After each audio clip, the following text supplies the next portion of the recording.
तो शुरू करते हैं आज का टॉपिक। आज हम reforms and development in the banking sector के बारे में पढ़ने वाले हैं। आज हम डिटेल में इस लेक्चर में देखेंगे कि हमारे बैंकिंग सेक्टर में क्या क्या चेंजेस ले आएंगे, क्या क्या रिफॉर्म्स ले आएंगे और उसकी वजह से हमारा बैंकिंग सेक्टर में क्या क्या डेवलपमेंट्स हुई हैं, उनके बारे में डिटेल में हम इस लेक्चर में जो है डिस्कस करेंगे। तो टॉपिक को शुरू करने से पहले आप सभी को रिक्वेस्ट है कि सेशन को शेयर कर दीजिए अपने फ्रेंड्स के साथ, कलीग्स के साथ, ताकि वो भी इस सेशन का जो है बेनिफिट ले सके। और ऑडियो वीडियो क्वालिटी भी कंफर्म कर दीजिए, क्या ऑडियो वीडियो क्वालिटी ठीक है। तो शुरू करते हैं। जो पहला हमारा कॉन्सेप्ट है वो है बैड बैंक। ठीक है, ये बैड बैंक का कॉन्सेप्ट यहाँ पर ले आया गया था इंडिया में हमारे बैंकिंग सेक्टर को जो है डेवलप करने के लिए। अब ये बैड बैंक होता क्या है, क्या काम करता है, तो इसको समझने से पहले हमें एक वर्ड एनपीए के बारे में यहाँ पर समझना पड़ेगा। ठीक है, कि एनपीए क्या होता है। एनपीए का पूरा नाम होता है हमारा नॉन परफॉर्मिंग एसेट। तो जनरली आप लोगों को पता है जो बैंक्स है वो क्या करती हैं, पब्लिक से डिपॉजिट एक्सेप्ट करती है और उस डिपॉजिट के पैसे से लोन दे देती है, पब्लिक को ही यहाँ पर लोन दे देती है। अब ये जो लोन बैंक देती है ना, इस लोन, ये लोन बैंक के लिए क्या होता है, एक एसेट होता है और इस एसेट से बैंक को जो है यहाँ पर इनकम मिलती है, क्योंकि बोरोवर जो है इस पे जो भी लोन लिया होता है उसके ऊपर इंटरेस्ट पे करता है। क्लियर है आपको। ठीक है, अब बैंक जितने भी लोन देता है, ठीक है, जितने भी वो टोटल लोन देता है वो सारे लोन की यहाँ पर रिकवरी नहीं हो पाती है। कुछ बोरोवर्स ऐसे होते हैं जो कि यहाँ पर डिफॉल्ट कर जाते हैं, यानी कि वो इंटरेस्ट पेमेंट करने में या फिर प्रिंसिपल अमाउंट की पेमेंट करने में जो है डिफॉल्ट कर जाते हैं, वो बैंक को वापस पैसा नहीं देते। ठीक है, तो इस केस में जैसे ही बोरोवर यहाँ पे डिफॉल्ट करते हैं, ये जो एसेट्स हैं, ठीक है, ये जो एसेट्स हैं अब ये परफॉर्म करना बंद कर देते हैं, यानी कि इन एसेट्स पे बैंक को किसी भी तरह के यहाँ पर इनकम जो है वो नहीं आ रही होती, ना ही इंटरेस्ट ना ही प्रिंसिपल अमाउंट। ठीक है, तो इस तरह के एसेट्स को ही हम यहाँ पर क्या कहते हैं, एनपीए, जिन्होंने बैंक के लिए परफॉर्म करना यहाँ पर बंद कर दिया। ठीक है, अब देखो जितना ज्यादा बैंक का एनपीए ज्यादा होगा, ठीक है, उतना ज्यादा बैंक पे जो है बर्डन पड़ेगा, उसकी जो डेवलपमेंट है वो नहीं हो पाएगी, उसकी ग्रोथ यहाँ पर रुक जाएगी। ठीक है, तो ये एनपीए की जो प्रॉब्लम है वो मोस्ट इंपॉर्टेंट प्रॉब्लम है हमारी यहाँ पर बैंकों की, कि एनपीए को कैसे कंट्रोल किया जाए। ठीक है, तो एनपीए की प्रॉब्लम को दूर करने के लिए यहाँ पर जो है बैड बैंक का यहाँ पर कॉन्सेप्ट लिया गया था। अब ये बैड बैंक क्या करती हैं, ये जो बैंक की एनपीएस होती हैं उनको बैंक से खरीद लेती हैं, ठीक है, और बाद में इन एनपीए को बेचकर जो है सेल करके इसकी रिकवरी करती हैं। ठीक है, यानी कि बैंकों के दिमाग से इसका जो भार है वो उतर जाता है। सिर पर जो भार था ना, ये एनपीए कैसे इसकी रिकवरी की जाएगी, कैसे इसको सेल करके पैसा रिकवर किया जाए, ये सारा भार जो है बैंक के सिर से उतर गया। वो सारा किसने ले लिया, बैड बैंक ने ले लिया। ठीक है, क्योंकि वो जो एनपीएस बैंक के होंगे वो उसने खरीदे। अब बाकी का जो काम है, ठीक है, इसको मैनेज करना, ठीक है, रिकवरी करनी एजेंट से, ठीक है, एजेंट के थ्रू, वो सारा काम कौन करेगा, हमारा यहाँ पर बैड बैंक। ठीक है, तो बैड बैंक बेसिकली देखो क्या होती है, एक एसेट रिकंस्ट्रक्शन कंपनी होती है। एसेट रिकंस्ट्रक्शन कि वो एनपीए को, जो बैंक की जो एनपीए है उसको रिकंस्ट्रक्ट करते हैं, यानी कि उनको खरीद के उसको जो है मार्केट में सेल करते हैं। ठीक है, तो यहाँ पर देखो bad banks are asset construction company which buys bad loans from commercial banks, जो बैड लोन हो चुके हैं, जिनकी रीपेमेंट नहीं हो रही है, वो कमर्शियल बैंक से खरीदते हैं। ठीक है, उसको मैनेज करते हैं और मार्केट में सेल करते हैं और उससे जो पैसा होता है वो यहाँ पर रिकवर करते हैं। क्लियर है आपको। अब ये जो बैड बैंक है, जैसे ही यहाँ पर बैड लोन खरीदते हैं बैंकों से, तो यहाँ पर जो बैंकों की बैलेंस शीट होती है वो क्लीन हो जाती है। आप लोगों को पता है, ठीक है, कोई भी नॉर्मल कंपनी हो उसकी बैलेंस शीट से उसकी जो है फाइनेंशियल पोजीशन के बारे में पता लगता है। तो कोई भी बैंक को उसको जो एनपीएस होते हैं उनको अपने बैलेंस शीट में शो करना पड़ता है, और जैसे ही कोई पर्सन बैलेंस शीट देखता है वो देखता है कि इतनी ज़्यादा एनपीए, तो उसे पता लग जाता है कि बैंक की जो फाइनेंशियल कंडीशन है वो अच्छी नहीं है। तो जैसे ही ये बैड लोन खरीद लेती है हमारी बैड बैंक कंपनी, ठीक है, तो उनकी जो बैलेंस शीट होती है, जो हमारे बैंकों की बैलेंस शीट होती है वो क्लीन हो जाती है, साफ सुथरी हो जाती है, क्योंकि एनपीए जो बर्डन डाल रही थी वो उसमें से निकल जाती है, क्योंकि वो अब सेल कर देती है किसको, बैड बैंक को। क्लियर है आपको। क्लियर है। अब इंडिया में बैड बैंक कैसे काम करता है, इसका क्या स्ट्रक्चर है, वो हम यहाँ पर देखेंगे। Bad bank in India, overall आप लोगों को क्लियर हो गया होगा बैड बैंक का काम। ठीक है, तो जो हमारा इंडिया में बैड बैंक है वो मेनली दो ऑर्गेनाइजेशन से मिलकर जो है बना है। एक हमारा क्या है, NARCL, ठीक है, और दूसरा क्या है, IDRCL। इन दो मिलके, ठीक है, ये जो दो ऑर्गेनाइजेशन है वो साथ में मिलकर जो है बैड बैंक के फंक्शन जो है यहाँ पर परफॉर्म करते हैं। तो एक एक करके हम यहाँ पर देखते हैं दोनों क्या है। तो पहले देखो क्या है हमारे यहाँ पर NARCL, जिसका फुल फॉर्म क्या है हमारा, national asset reconstruction company limited. अब इसका काम क्या होता है, देखो सिंपली ये क्या करती हैं, जो बैंक्स हैं उनसे जो एनपीएस होती हैं, जो बैड लोन्स होती हैं, उनको खरीदती हैं। बस ये खरीदने का काम करती हैं। क्लियर है। उसके बाद का जो सारा का सारा काम होता है वो हमारा IDRCL करता है। क्लियर। जैसे बैड बैंक में मैंने आपको बताया कि वो क्या करते हैं, नॉन परफॉर्मिंग एसेट्स को खरीदते हैं फिर उसको सेल करते हैं। ठीक है, तो जो हमारा इंडिया में बैड बैंक का स्ट्रक्चर है उसको इन कामों को दो पार्ट्स में डिवाइड कर दिया। NARCL क्या करेगा, सिर्फ वो खरीदने का काम करेगा, और जो IDRCL है वो क्या करेगा, उसको मैनेज करने और सेल करने का यहाँ पर काम करेगा। तो यहाँ पे देखो, the national asset reconstruction company limited और NARCL is a asset reconstruction company incorporated to take over and dispose of the stressed asset of commercial banks। ठीक है, जिसका मेन काम क्या था, यहाँ पर जो बैंकों की नॉन परफॉर्मिंग एसेट्स है, स्ट्रेस एसेट है, उनको टेक ओवर करना, उनको खत्म करना। क्लियर है आपको। उसके बाद देखो फीचर्स, अब इसके फीचर्स क्या क्या है। तो सबसे पहले देखो, इस जब स्टार्ट किया गया था तो इसकी टोटल कैपिटल कितनी थी, हमारे 6000 करोड़। तो ये कुछ इंपॉर्टेंट पॉइंट्स हैं जो को आपको याद रखने, क्योंकि इसके ऊपर MCQ बन सकता है। तो स्टार्टिंग में इसकी कैपिटल कितनी थी, हमारी 6000 करोड़। इसको स्टार्ट कब किया गया था, हमारा 2021 में। क्लियर है आपको। नेक्स्ट देखो, public sector banks have 51% ownership of NARCL। मतलब कि जो हमारे NARCL कंपनी है उसके ऊपर ऑनरशिप किसकी है, हमारी पब्लिक सेक्टर बैंक्स की, क्योंकि इसने मेजॉरिटी ऑफ शेयर जो है उसके एक्वायर किए हुए हैं। तो इसके ऊपर MCQ बन सकता है कि जो NARCL है उसमें ज्यादा शेयर्स किसके पास हैं, तो वो है हमारा पब्लिक सेक्टर बैंक।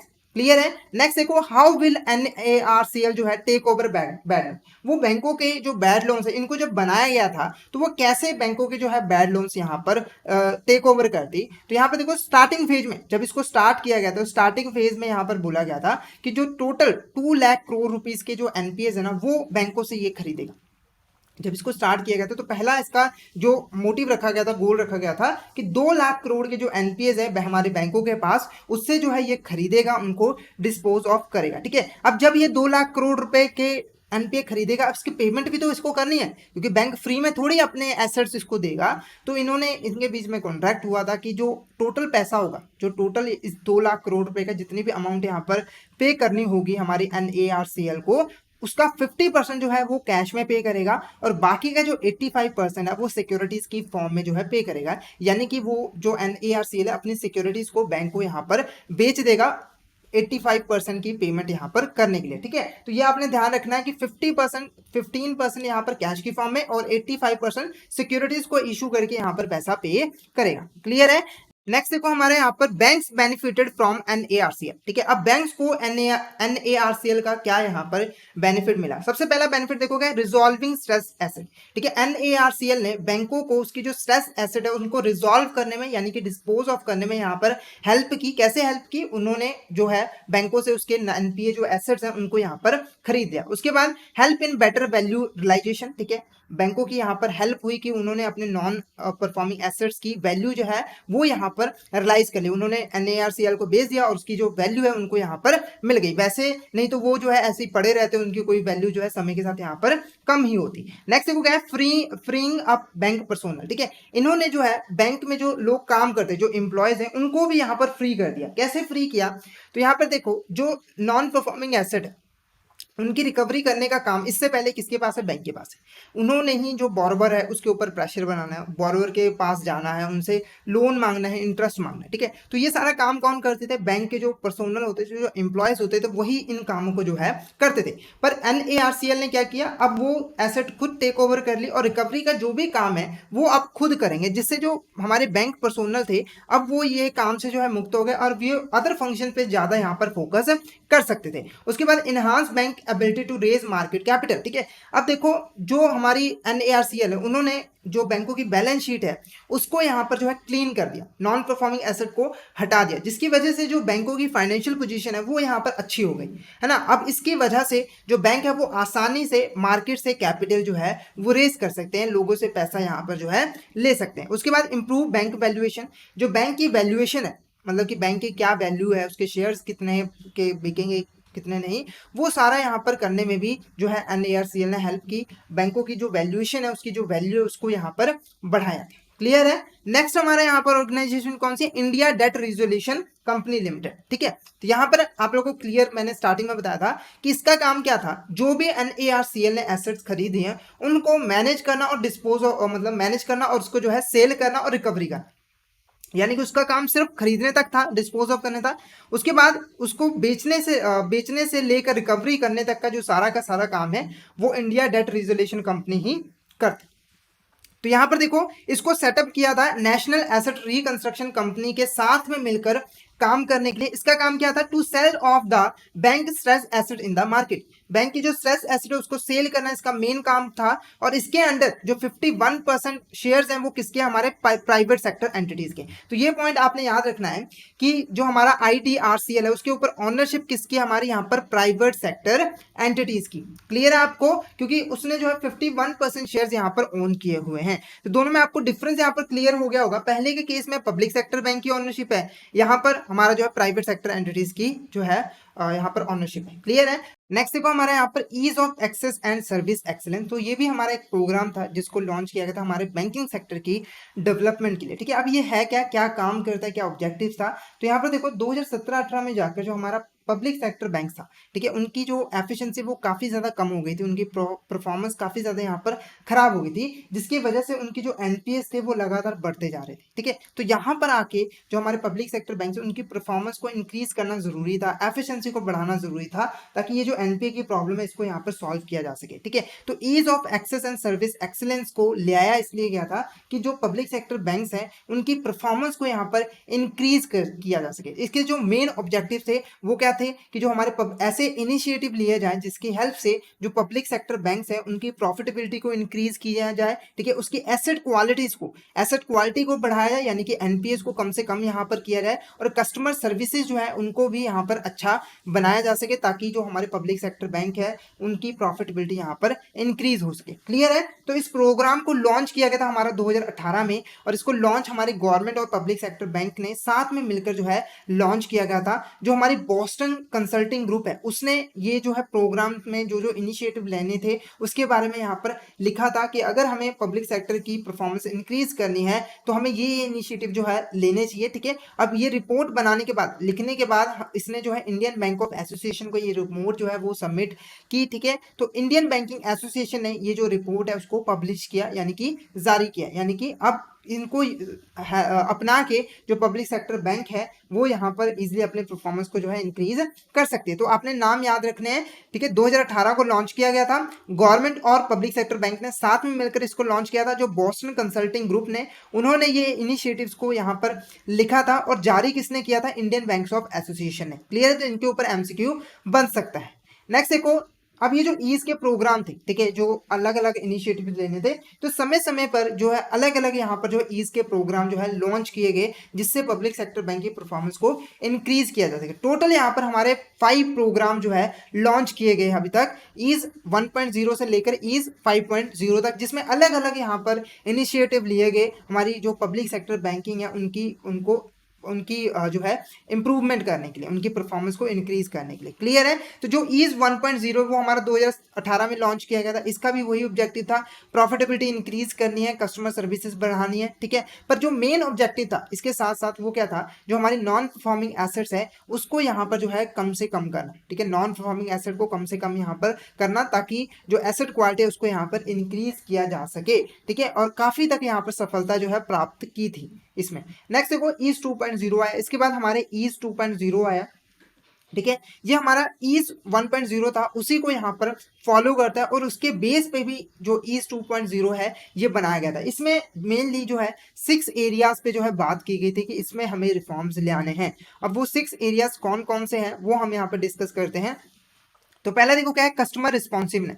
ठीक है, कस्टमर रिस्पॉन्सिवनेस में क्या था कि कस्टमर को जो हम सर्विसेज प्रोवाइड करते हैं ना उनको अच्छा प्रोवाइड करना है, मतलब कि बेस्ट से बेस्ट जो बैंकिंग सर्विसेज है वो हम कस्टमर को यहाँ पर प्रोवाइड करेंगे, जिनसे हमारे कस्टमर की जो हेल्प हो। अब ये जो सर्विसेज हम कस्टमर को प्रोवाइड करेंगे और ये ईजिली एक्सेसिबल होने चाहिए, मतलब कि कस्टमर जब चाहे इन सर्विसेज को जो है सर्विसेज ले सके, उसका जो है बेनिफिट यहाँ पर ले सके। इसके लिए हमने नेट बैंकिंग, मोबाइल बैंकिंग वगैरह स्टार्ट की है, जिसके अंदर जो है कस्टमर कभी भी कहीं से भी बैंकिंग सर्विसेज यहाँ पर ले सकता है। उसके बाद देखो क्या है? Responsible banking. रिस्पॉन्सिबल बैंकिंग के अंदर जो बैंक है उनको रिस्पॉन्सिबल बनना है, यानी कि जब भी वो लोन्स वगैरह देंगी तो उनको जो है, जो भी वो लोन दे रही है उनको प्रॉपर रिस्क मैनेजमेंट वगैरह करना पड़ेगा। ठीक है। और लोन देने के बाद उनको जो है उनको लगातार मॉनिटर भी करते रहना पड़ेगा कि अगर बाई चांस कोई यहाँ पर गड़बड़ दिखती है कि बॉर्बर यहाँ पे डिफॉल्ट करने की सोच रहा है, तो उस केस में जल्दी से जल्दी एक्शन लिया जाए और वो जो है डिफॉल्ट होने से रोका जा सके। मतलब कि बैंक सिर्फ ये ना करे कि फटाफट से लोन दिए लोन दिए लोन दिए, ऐसे नहीं करना है।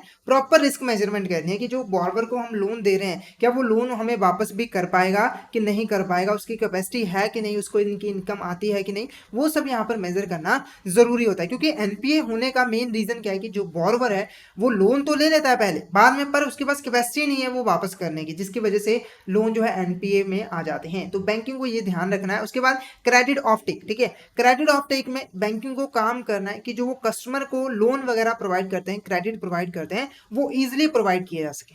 मतलब कि बहुत आसानी से जो कस्टमर है वो यहाँ पर जो है लोन ले सके, ज़्यादा यहाँ पर डिफिकल्टी ना अराइज हो कस्टमर को लोन लेने के लिए। तो इसीलिए हमारा जो है यहाँ पर नेट बैंकिंग वगैरह भी इशू किया है, मोबाइल पे भी लोन वगैरह की सर्विसेज जो है इशू की है, जिसपे आप एक क्लिक करके जो है लोन वगैरह यहाँ पर ले सके। उसके बाद उद्यम मित्रा फॉर एमएसएमई, ठीक है। तो जो हमारा माइक्रो स्मॉल मीडियम इंटरप्राइजेस है उसको भी यहाँ पर लोन देने पे फोकस किया गया कि बैंकों को ज़्यादा से ज़्यादा जो है इनको डेवलप करने के लिए लोन यहाँ पर प्रोवाइड करना पड़ेगा, ठीक है। उसके बाद डीपनिंग फाइनेंशियल इंक्लूजन, इसका मतलब क्या हुआ डीपनिंग फाइनेंशियल इंक्लूजन का, कि जो हमें बैंकिंग सर्विसेज है ना हमें देश के कोने कोने तक पहुंचानी है। मतलब हर गांव हर गली में जो है बैंकिंग सर्विसेज यहाँ पर जो है होने चाहिए। क्योंकि आप लोगों को पता है कि जो रूरल एरियाज होते हैं वहां पर बैंकिंग सर्विसेज जो है नहीं पहुंच पाते हैं, जिसकी वजह से लोगों को यहाँ पर जो उनके जो मनी लेंडर्स वगैरह उनसे पैसा वैसा लेना पड़ता है।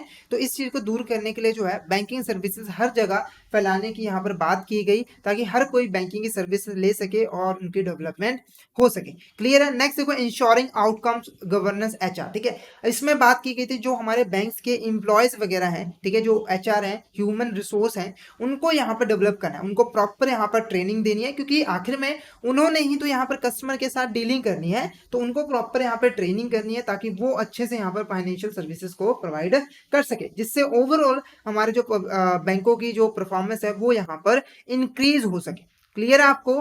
क्लियर। तो ये हमारे 6 एरियाज थे, ब्रॉड एरियाज थे, जिसपे 2.0 में यहाँ पर बात की गई थी। नेक्स्ट देखो क्या है ईज 3.0, ठीक है। अब ये जो ईज 3.0 था इसका मेन मोटिव क्या था कि हमें बैंकिंग सर्विसेज जो है वो टेक्नोलॉजी की हेल्प से प्रोवाइड करनी है। क्योंकि आप लोग को पता है कि आजकल टेक्नोलॉजी का जमाना है, टेक्नोलॉजी से हम हर काम जो है अच्छे तरीके से यहाँ पर कर सकते हैं, कोई भी सर्विस देनी हो हम अच्छे से यहाँ पर दे सकते हैं। क्लियर है आपको? तो बैंकों में भी नई टेक्नोलॉजी का यूज किया जाना चाहिए और टेक्नोलॉजी की हेल्प से यहाँ पर बैंकिंग सर्विसेज जो है वो दी जानी चाहिए। आप लोग को पता है कि आजकल टेक्नोलॉजी का ही जमाना है, बैंक जो है ज्यादातर टेक्नोलॉजी का यूज करते हैं हमें यहाँ पर बैंकिंग सर्विसेज प्रोवाइड करने के लिए। एग्जाम्पल हमारी नेट बैंकिंग, मोबाइल बैंकिंग, ठीक है। हम टेक्नोलॉजी की हेल्प से कभी भी यहाँ पर बैंकिंग सर्विसेज ले सकते हैं, ठीक है। तो यहाँ पर हमारी 4 बातों पर यहाँ पर ध्यान दिया गया, मतलब कि 4 यहाँ पर थीम से जिनके ऊपर यहाँ पर फोकस किया गया। Smart lending for aspiring India, ठीक है। अब स्मार्ट लैंडिंग का मतलब कि हमें लोन्स देने, इंडिया में जो लोग हैं उनको लोन देने, पर स्मार्ट तरीके से। स्मार्ट तरीके का मतलब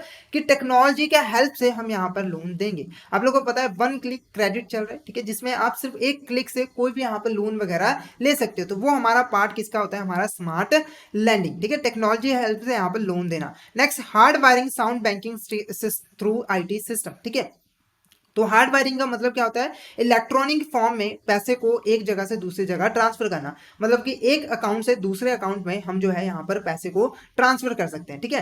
तो बैंक जो है वो टेक्नोलॉजी की हेल्प से जो है यहाँ पर आसानी से जो है ये काम कर सकते हैं और जल्दी कर सकते हैं, जिससे कस्टमर की भी यहाँ पर हेल्प होगी। तो इसीलिए हार्ड वायरिंग पे जो है फोकस किया गया, इलेक्ट्रॉनिक फॉर्म में जो है पैसे को ट्रांसफर करने की यहाँ पर बात की गई थी, ठीक है। उसके बाद tech enables ease of banking, ठीक है। अब जो बैंकिंग सर्विसेज प्रोवाइड करने, जितने भी बैंकिंग की सर्विसेज प्रोवाइड करनी है उसको टेक्नोलॉजी की हेल्प से प्रोवाइड करनी है, ठीक है। अगर आपको बैलेंस जाना है तो वो आप घर बैठे मोबाइल पे चेक कर सकते हो, ठीक है। तो वो इसी मोटिव में आता है, ठीक है। ये सारे प्रोग्राम्स, ठीक है, इसी मोटिव्स को पूरा करने के लिए जो है यहाँ पर लॉन्च किए गए थे।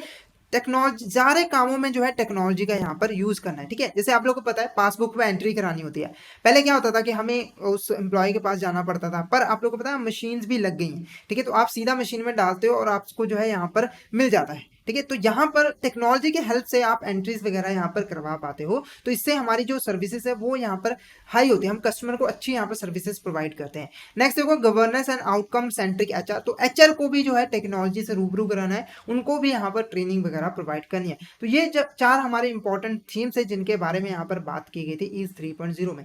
नेक्स्ट देखो क्या है ईज 4.0, ठीक है। तो 4.0 जो है वो भी यहाँ पर हमारा जो ईज 3.0 था उसी को फॉलो करना है, ठीक है। जो उसके यहाँ पर गोल्स थे उन्हीं को और अच्छे तरीके से इन्हांस करने की यहाँ पर बात की गई थी 4.0 में। मान ली मेनली बात क्या कही गई थी कि टेक्नोलॉजी के हेल्प से बैंकिंग सर्विसेज को प्रोवाइड करना। तो जो इनिशिएटिव वहां पर लिए गए थे उसके अलावा कुछ और यहाँ पर इस 4.0 में इनिशिएटिव लिए गए जिसके हेल्प से जो है बैंकिंग सर्विसेज को अच्छा यहाँ पर बना जा सके। अब वो चार हमारे कौन कौन से यहाँ पर थीम्स है, पहला देखो 24/7 बैंकिंग, ठीक है। इसके अंदर जो कस्टमर है उसको हर समय बैंकिंग सर्विसेज मिलनी चाहिए, ठीक है। कोई भी जब भी कोई पर्सन है चाहे छुट्टी का दिन हो बैंकिंग सर्विसेज चाहता है तो उसे जो है ये सर्विसेज मिलनी चाहिए। तो इसीलिए हमारा 24/7 इंटू बैंकिंग का कॉन्सेप्ट यहाँ पर जो है ले आया गया था, ठीक है। उसके बाद नॉर्थ ईस्ट जो एरिया है जहाँ पर बैंकिंग सर्विसेज अभी तक नहीं पहुंच पा रही है उन पे फोकस करने की बात की गई थी ताकि इंडिया में पूरे इंडिया में यहाँ पर जो है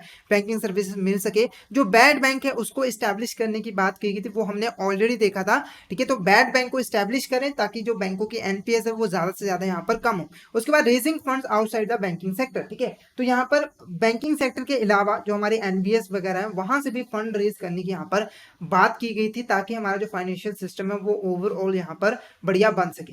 नेक्स्ट देखो हमारा क्या है ईज 5.0, ठीक है। अब ईज 5.0 में भी वही सेम बातें की गई कि पब्लिक सेक्टर बैंक जो है उनकी यहाँ पर हमें ग्रोथ करनी है, उनकी परफॉर्मेंस को जो है इंक्रीज करना है। कुछ यहाँ पर और हमारे इंपॉर्टेंट इनिशिएटिव्स लिए गए जिसकी हेल्प से जो हमारे पब्लिक सेक्टर बैंक है उनकी परफॉर्मेंस को इंक्रीज किया जा सके। तो यहाँ पर देखो जून 2022 में जो है इसको लॉन्च किया गया था, ठीक है। इसका मेन फोकस क्या था, डिजिटल कस्टमर एक्सपीरियंस, ठीक है। जो हमारा कस्टमर है उसको डिजिटली सारी जो सर्विसेज हैं वो बैंकिंग की जो सर्विसेज वो यहाँ पर प्रोवाइड की जाए, ठीक है। और साथ के साथ जो हमारा बैंकिंग सेक्टर है उसको पूरे इंडिया में जो है फैलाया जाए, फाइनेंशियल इंक्लूजन को यहाँ पर बढ़ाया जाए, ठीक है। इसका और इस पे भी अलग अलग थीम्स में यहाँ पर बात की गई थी जैसे कि हमें बिजनेस ग्रोथ के लिए काम करना है, प्रॉफिटेबिलिटी पे काम करना है, रिस्क मैनेजमेंट पे काम करना है, कस्टमर सर्विसेज को यहाँ पर बढ़ाना है, ठीक है। तो कैपेबिलिटी बढ़ानी है, हमें बैंक्स की परफॉर्मेंस इंक्रीज करनी है, ठीक है। तो इन प्रोग्राम्स के जरिए जो है वो हमारा जो पब्लिक सेक्टर बैंक्स है उनकी परफॉर्मेंस को इंक्रीज किया गया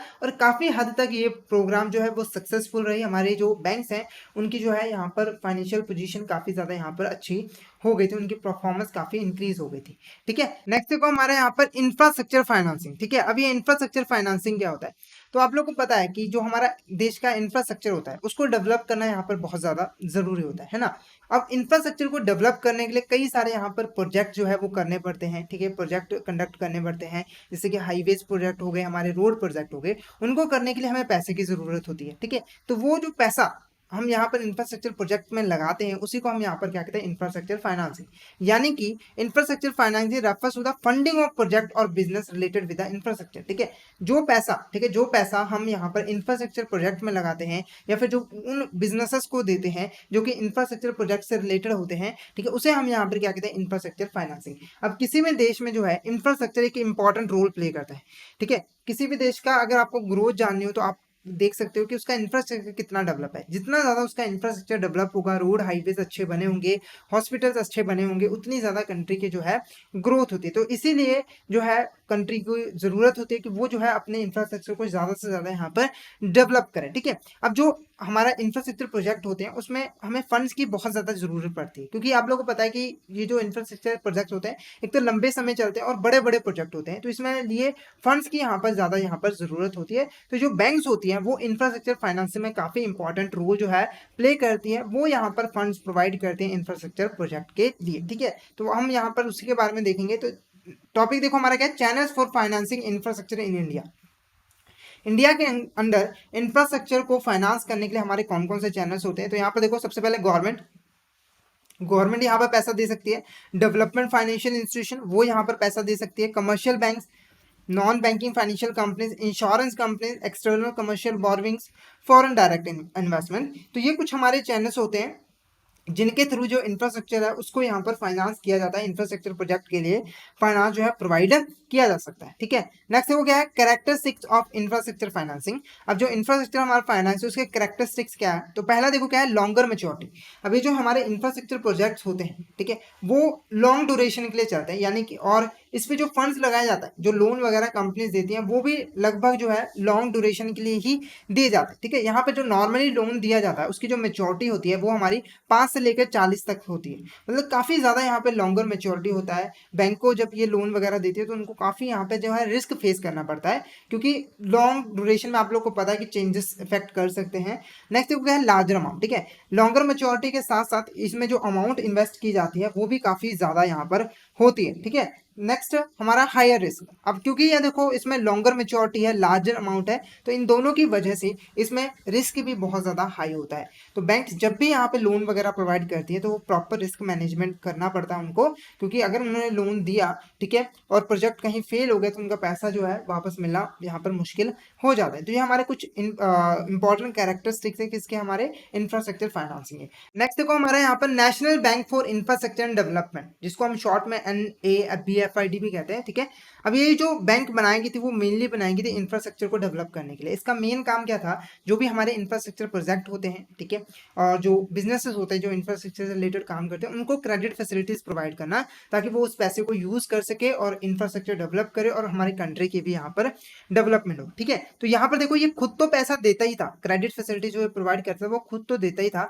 साथ के साथ जो हमारे अदर इन्वेस्टर्स होते थे उनसे भी वो इन्वेस्टमेंट जो है अट्रैक्ट करता था। वो कोशिश करता था कि ज्यादा से ज्यादा पैसा जो है हमारे इंफ्रास्ट्रक्चर प्रोजेक्ट में मिले, ताकि उनकी यहाँ पर ग्रोथ हो सके। क्लियर है, तो इसको जो स्टार्ट किया गया था हमारा यहाँ पर अप्रैल 2021 में, इसने अप्रैल 2021 में जो है काम करना स्टार्ट किया था। इसके लिए हमारा जो है national bank for infrastructure and development act पास किया गया था मार्च 2021 में। तो ये 2 डेट्स आपने याद रखनी है। इसको इस्टेब्लिश किया गया था किस लिए, to establish directly indirectly land invest और attract investment for infrastructure project. जो हमारे इंफ्रास्ट्रक्चर प्रोजेक्ट हैं उनमें जो है इन्वेस्टमेंट करने के लिए जो है इसको बनाया गया था। ठीक है, तो ये कुछ हमारी बेसिक से रिफॉर्म से, ठीक है, डेवलपमेंट थे इन बैंकिंग स्ट्रक्चर। अगर आपको यहाँ पर किसी भी तरह का डाउट हो तो आप यहाँ पर पूछ सकते हो। तो मेनली हमने क्या क्या चीजें देखी, एक बैड बैंक का कॉन्सेप्ट समझा, ठीक है, जिसको ले आया गया था, हमारे जो एनपीएस थे, बैंकों के जो एनपीएस थे उनको यहाँ पर खत्म किया जा सके, ताकि जो बैंकों के ऊपर एनपीए का बर्डन है उसको यहाँ पर कम किया जा सके और उनकी यहाँ पर ग्रोथ हो सके। उसके बाद हमारा जो है ईज प्रोग्राम ले आएंगे, उसका मेन ऑब्जेक्टिव क्या था,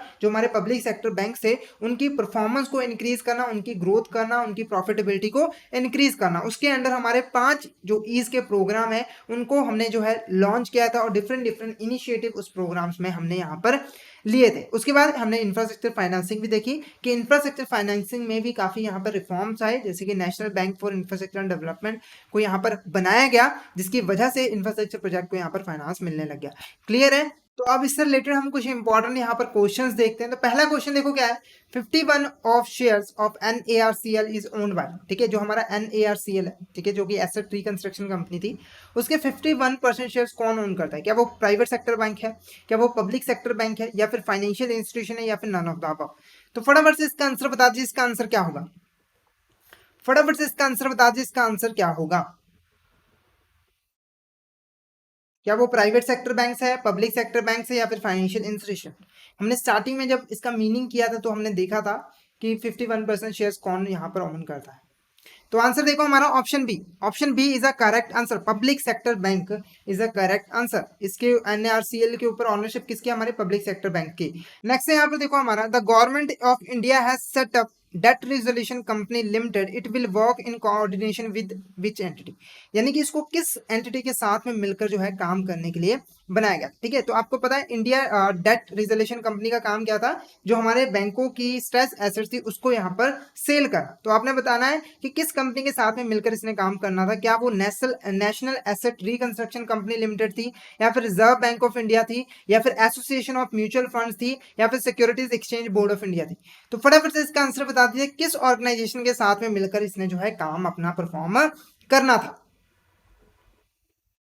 फटाफट से इसका आंसर बता दीजिए। तो option A is a correct answer, जो हमारा national asset reconstruction company limited था, इसके साथ मिलकर जो है काम करना था इसने। क्लियर है आपको, दोनों मिलकर जो है बैड बैंक की फंक्शन जो है परफॉर्म करते थे। उसके बाद नेक्स्ट क्वेश्चन देखो, the PSB and the public financial institutions will hold 51% of share of the maximum stake in IDRCL. यानी कि जो हमारी पब्लिक सेक्टर बैंक्स है और पब्लिक फाइनेंशियल इंस्टीट्यूशन है वो साथ में मिलकर जो आईडीआरसीएल के 51% शेयर जो है वो यहाँ पर होल्ड कर सकती थी। तो क्या ये स्टेटमेंट हमारी ट्रू है या फिर फॉल्स? फटाफट से इसका आंसर बता दीजिए, क्या ये स्टेटमेंट हमारी ट्रू है या फिर फॉल्स? फटाफट से इसका आंसर बता दीजिए। तो आंसर देखो हमारा क्या है, option B, this statement is false. क्या है? दिस स्टेटमेंट इज फॉल्स, क्योंकि देखो जो हमारा आईडीआरसीएल है उसके ऊपर ऑनरशिप हमारे प्राइवेट सेक्टर एंटिटीज की है। जो प्राइवेट सेक्टर एंटिटीज है ना वो इसके जो है 51% शेयर जो है वो ओन करते हैं। ठीक है, जो पब्लिक सेक्टर और पब्लिक फाइनेंशियल इंस्टीट्यूशन है उसकी एक लिमिटेशन है कि वो सिर्फ और सिर्फ 49% शेयर ही इस कंपनी के जो है ओन कर सकते हैं। क्लियर है आपको? तो option B, this statement is false, is the correct answer. Next देखो, ease of access and service excellence launch है, इसको कब यहाँ पर जो है लॉन्च किया गया था? तो क्या ये हमारा जनवरी 2018 था, या फिर फरवरी 2019, या फिर मार्च 2020, या अप्रैल 2018? फटाफट से इसका आंसर बता दीजिए कि किस दिन यहाँ पर जो है, किस साल में इसको जो है यहाँ पर लॉन्च किया गया था। फटाफट से इसका आंसर बता दीजिए, क्या वो जनवरी 2018 था, या फिर फरवरी 2019 था, या फिर मार्च 2020 था? फटाफट से इसका आंसर बता दीजिए, इसका आंसर क्या होगा? तो option A is the correct answer, जनवरी 2018। जनवरी 2018 में जो है इस प्रोग्राम को जो है लॉन्च किया गया। नेक्स्ट देखो, ease of access and service excellence launched by, देखिए इसको किसने यहाँ पर लॉन्च किया था? तो यहाँ पर हमारा आंसर देखो क्या है, ज्वाइंटली गवर्नमेंट एंड पीएसबी। बहुत ही सिंपल था यहाँ पे क्वेश्चन था। ठीक है, जो हमारा गवर्नमेंट है और जो पब्लिक सेक्टर बैंक्स है उन्होंने साथ में मिलकर जो है ease of access service excellence programme को यहाँ पर लॉन्च किया था। ठीक है, तो यहाँ पर हमने जो लेक्चर है उसको यहाँ पर कवर कर लिया है।